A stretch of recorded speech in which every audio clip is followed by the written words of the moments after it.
雑学のクイズです。氷を電子レンジで温めるとどうなるでしょうか。1、溶けて水になる。2、蒸発してなくなる。3、氷のまま。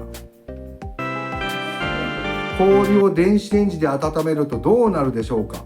そう1でしょ。1、溶けてなくなる。あ、違う。2は蒸発してなくなる。3は氷のまま。水になるってのないの？だから溶けて水になるっていうのが1。一番。私1番ね。氷のまま。温まって溶けちゃうね。氷のまま。答え言います。答えはね、氷のままなんです。なんで？これはね、マイクロ波による水分振動で加熱するので、氷は水分ではなく固体なので振動しないため加熱できません。固体なの？そう。氷はそう。家帰ったらやってみて。本当ね。